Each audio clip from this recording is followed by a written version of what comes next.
எப்படி போயிட்டு இருக்கு? ஏதோ போயிட்டு இருக்க முத்து. என்ன விதைச்சிட்டு இருக்கிற தண்ணிக்கு சோளம் தான்ப்பா விதைக்க முடியும். சரி பண்ணி பார்த்தோம். பார்க்கலாம்ப்பா.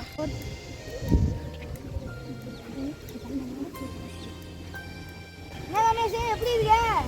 நான் நல்லா இருக்கேன். எனக்கு என்ன எப்படி போகுது? அதுவும் செமையா போகுது. என்ன விதைச்சிட்டு சோளம் தான். பழனி பார்த்து சொன்னேன், அவனும் சோளம் தான் போட்டுட்டு இருந்தான். அப்படியா? சரி ரமேஷ், நான் போயிட்டு வரேன். வேற பாப்போம்.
தம்பி இங்க சோளம் வாங்க முடியுமாப்பா?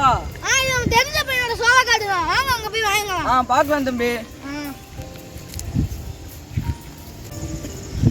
வணக்கம் முத்து. வணக்கம் மணி. வணக்கண்ணா. நமக்கு தெரிஞ்ச அண்ணன் சோளம் வாங்கினால அதான் உன்னை கூப்பிட்டு வந்தேன்.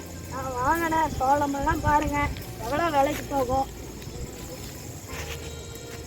இலையெல்லாம் பூச்சியா இருக்குண்ணா.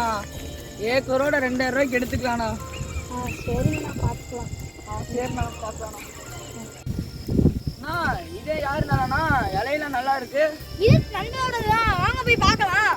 சரிண்ணா. வணக்கம் முத்து. வணக்கம் ரமேஷ். எப்படிடா இருக்க? நல்லா இருக்கேன். யாரு இவரு? சோளம் வாங்கணும்னாலே அதான் கூப்பிட்டு வந்தேன். அப்படியா? நம்ம சோளம் ஏக்கருக்கு 2000 ரூபாய்க்கு எடுத்துக்கலாண்ணா, தாராளமா. அப்படியா? சரிண்ணா, பார்க்கலாண்ணா. என்ன பண்ணி ரமேஷ் சோளம் ஏக்கர் வந்து 4000 ரூபாய்க்கு வித்துட்டான்.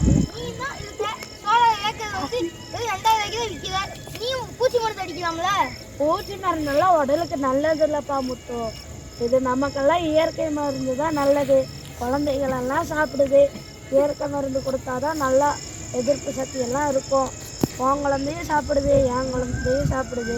ஏதாச்சும் நோய்க்கு இது வந்துடுச்சுன்னா என்ன பண்ணுறது? அதான் இயற்கை மருந்து போட்டுருக்கேன். நமக்கு கொஞ்சம் காசு கிடைச்சாலும் பரவாயில்லப்பா.